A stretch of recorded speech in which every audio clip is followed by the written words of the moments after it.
तो पाप का बाप कौन है बताइए, जोर से बोलो। लोभ।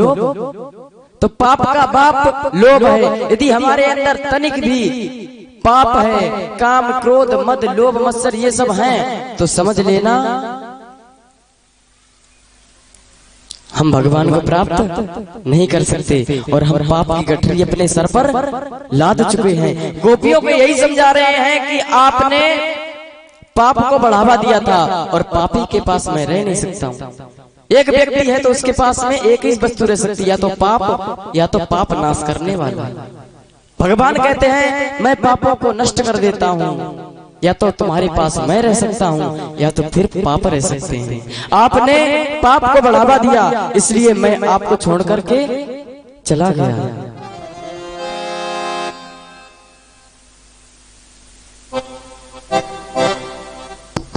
4 बजे से पहले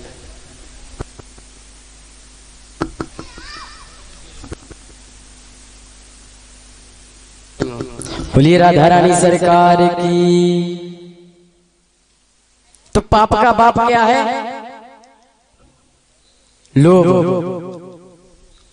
तो जब तक ये, वैसे तो यहाँ लोभ का एक वो दिया गया है, वैसे क्रोध भी है, लोभ भी है, कामना भी है, मोह भी है, मत्सर, ये सारी की सारी चीजें, आलस, ये सब पाप के बाप हैं। बोलिए राधा रानी सरकार की जय। अब क्या हुआ, गोपियों को प्रसन्न करते हैं। अब गोपियां प्रसन्न हो जाती हैं। बोले अब क्या होगा, महारास होगा। जमुना जी के किनारे आराम से सुंदर ढंग से सभी गोपियों के बीच में बांके बिहारी लाल जी प्रकट हो जाते हैं। पता है आज भी वृंदावन में जो निधिवन है उसमें महारास प्रत्येक रात्रि को होता है। उसका इतिहास अलग है। रात्रि के समय मंदिर में वस्तुएं रखी जाती हैं, दातून, वस्त्र, बिस्तर, कपड़े, जो कुछ भी होता है उसमें रखा जाता है। भोग आदि, पान रखा जाता है। सुबह जब मंदिर खोला जाता है तो दातून चबी चबाई मिलती है, पान आधा खाया हुआ मिलता है, वस्त्र बदले मिलते हैं और बिस्तर लेटने वाला होता है, बिस्तर बिगड़ा मिलता है।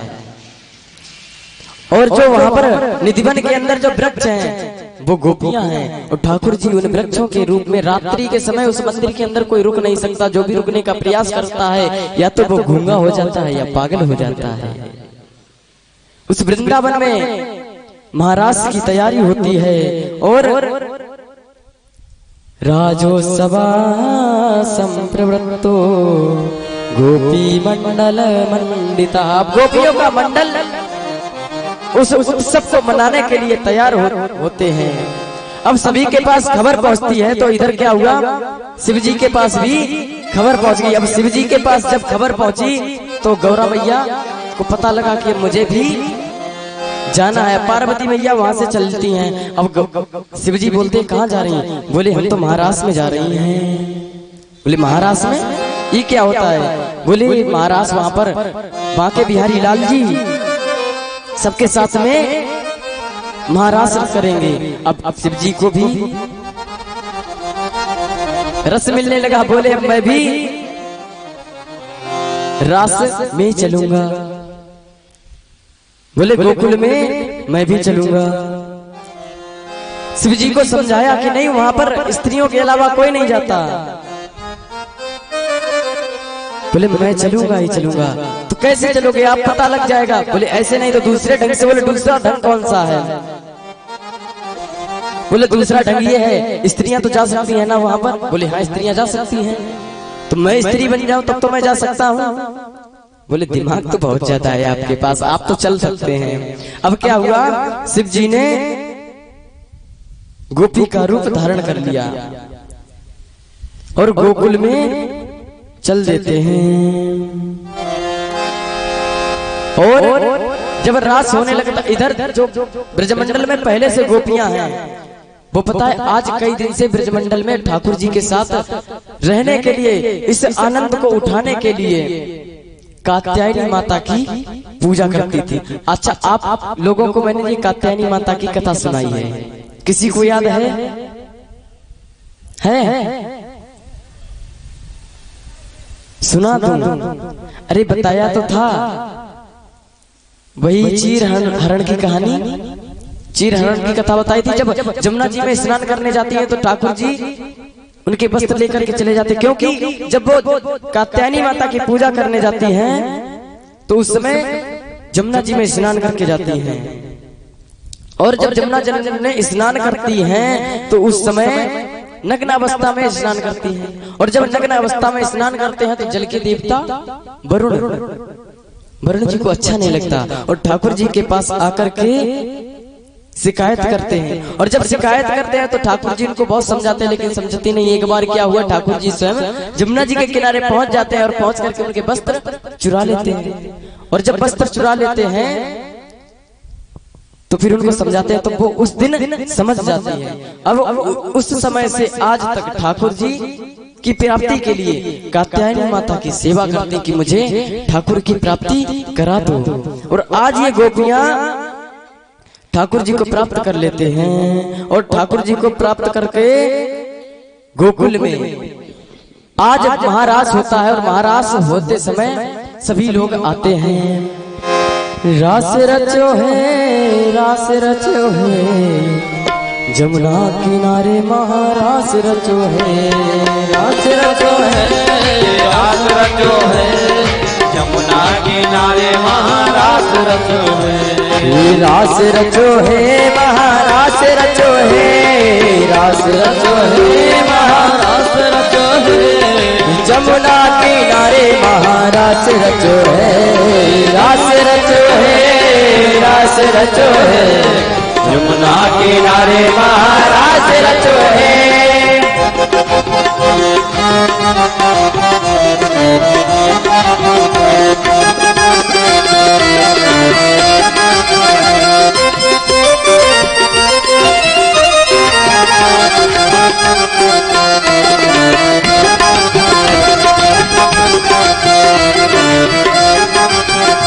जब महाराज बचा तो शिवजी गोकुल में आते हैं। अब गोकुल जी आने के लिए तो बहुत समझाया गया, परंतु समझे नहीं। और जब समझे नहीं तो उन्होंने भी क्या किया, एक दिन गोपी का रूप धारण किया। और वो भोले भंडारी, कौन से? एक दिना भोले भंडारी, एक दिना भोले भंडारी, बनकर ब्रज के नारी वृंदावन आ गए, वृंदावन आ गए। एक दिना भोले भंडारी, बनकर ब्रज के नारी वृंदावन आ गए। और पार्वती जी बहुत मना के हार गई। पार्वती जी मना के हार, ना माने त्रिपुरारी वृंदावन आ गए, ओ वृंदावन आ गए। पार्वती जी मना के हारे, ना माने त्रिपुरारी वृंदावन आ गए, वृंदावन आ गए।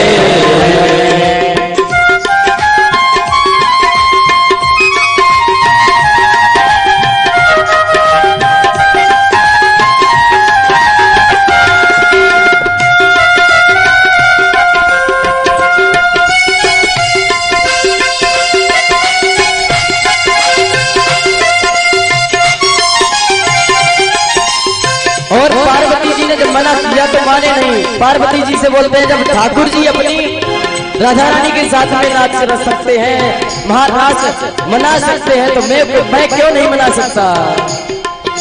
पार्वती से बोले बाबा, पार्वती से बोले बाबा, मैं भी चलूं तेरे साथ, भैया आ गए, आ गए। अब ठाकुर जी इधर गोकुल में अपनी गोपियों के साथ में नृत्य कर रहे हैं, रास रचा रहे हैं। अब ठाकुर जी जानने वाले सबको जानते हैं, सब शिव जी को तो पहले पहचान लिया था। शिव जी को जब पहचान लिया तो शिव जी नाच रहे खूब। ठाकुर जी को देख करके शिव जी भी आज कामायित हो गए और अपने आप को भूल गए। और जब अपने आप को भूल गए तो फिर सारी दुनिया को भूल गए, मैं पुरुष हूँ ये भी भूल गए। और भूल जाने के बाद में इतना ताबड़तोड़ नृत्य करते हैं कि साड़ी पल्लू कहाँ गया, श्रृंगार कहाँ गया, किसी को पता नहीं। अब ठाकुर जी त्रिपुरारी बन करके आ जाते हैं। अब जब ठाकुर जी त्रिपुरारी बन करके आ जाते हैं तो अब सब लोग उनकी तरफ देख रहे हैं। ठाकुर जी शिव जी त्रिपुरारी आराम से किसी को, अब सब सखियां तो खड़ी होंगी देख रही हैं कि ये कहां से आ गए, ठाकुर जी ने दूसरा रूप धारण कर लिया क्या। सब उनके तरफ देखे, अब उनको नाचने दो, अपने धुन में धुन होना भी यही चाहिए। इस संसार क्या कर रहा है किसी को पता नहीं होना चाहिए, हम क्या कर रहे हैं बस हम तक ही होना चाहिए। हम भगवान के दरबार में आ गए। अब यहाँ पर देखिएगा क्या होता है, शर्म के मारे नृत्य करना भूल जाए। अभी कोई भजन बढ़िया सा आ जाए और जो अपने आप खड़ा होकर के नाचने लग जाए, दुनिया को भूल जाए, समझ लेना भगवान का असली भक्त वही है, क्योंकि उसको संसार से मतलब नहीं। मीराबाई को संसार से मतलब नहीं था, वो तो यही कहती मेरे तो गिरधर गोपाल दूसरों ना कोई, और होना भी यही चाहिए, दूसरा इस संसार में। अच्छा एक बात बताइए, यहाँ पर यदि संसारियों के मत से आप चलेंगे और भगवान की भक्ति नहीं करेंगे तो क्या बताइए हमारा कल्याण है? नहीं ना। कल्याण तो हरि के भजन में ही है, इसलिए हम सबको भी भजन करना चाहिए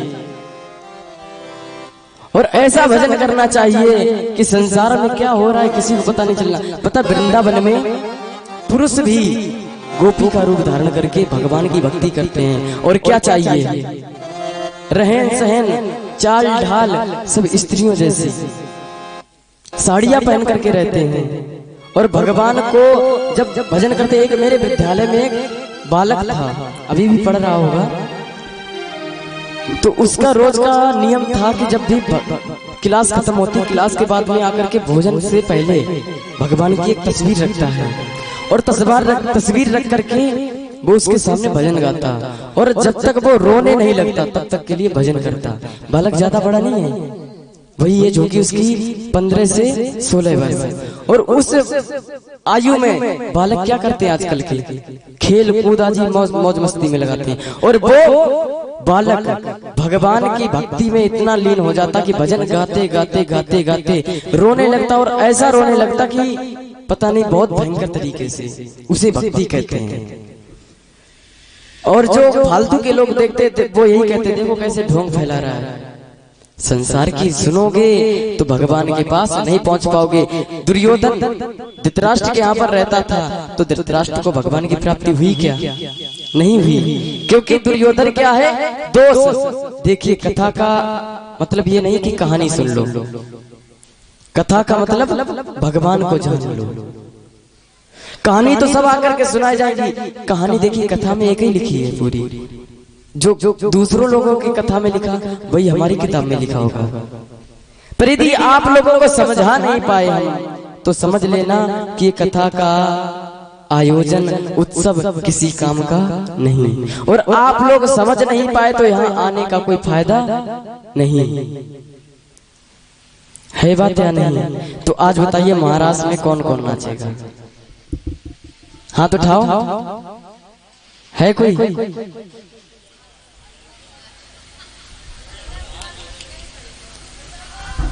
आज महाराष्ट्र में सबको नाचना पड़ेगा। महाराष्ट्र का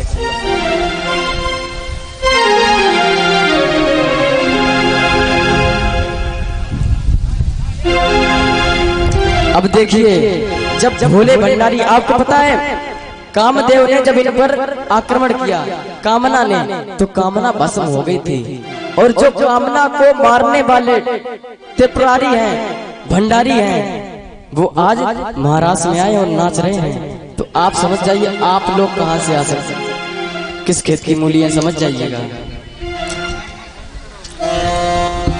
बोलिए भोले भंडारी की जय। एक दिन बोले भंडारी बन के सुंदर नारी, देखिए जब भोले बाबा भगवान के लिए नारी बन सकते हैं, जो नारी है या इंसान है वो तो भगवान के लिए नाच सकता है, कोई बड़ी बिल्कुल सही बात है। और भोले बाबा जैसा कोई संसार में नृत्य करने वाला नहीं है, नटराज को नटराज कहा गया। तो आप लोग भी भोले बाबा के साथ नाचेंगे कैसे? कि कितना भोले भंडारी बन के सुंदर नारी वृंदावन आ गए, वृंदावन आ गए हैं। एक दिना भोले भंडारी बन के सुंदर नारी वृंदावन आ गए हैं, वृंदावन आ गए हैं। पार्वती जी बना के हारी, पार्वती जी बना के हारी, नाना ने बुरा आ गए, वृंदावन आ गए।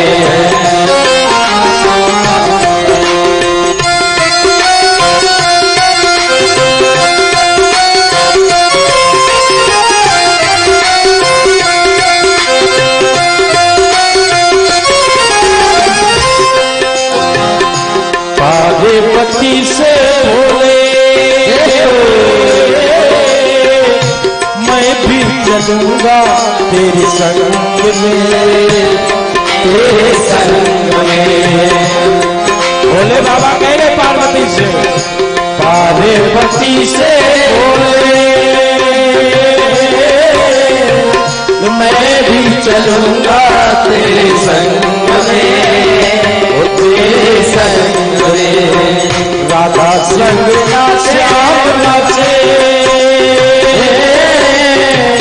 मैं भी नचूंगा तेरे साथ में, तेरे साथ में। परीक्षित जी वहाँ पर भोले बाबा पार्वती के साथ नाच रहे, कन्हैया जी राधा जी के साथ नाच रहे, तो आप भी किसी के साथ नाच लो, ऐसे मजा नहीं आ रहा खड़े होकर। देखिए जब आप लोग अकेले नाचेंगे तो आपका भी मन नहीं लगेगा ना, यदि आपका मन ना लग रहा हो तो किसी को भी खड़ा कर सकते हैं आप लोग। जोड़े से वहाँ सब जोड़े से सखियां नाच रहे थे, कैसे? राधा संग श्याम नाचे, मैं भी नाचूंगा तेरे साथ में, तेरे साथ में। रास रचे कागज में भारी, रास रचे गोदल में भारी, हमें उठाओ जाए वृंदावन आ गए, वृंदावन आ गए। एक बिना भोले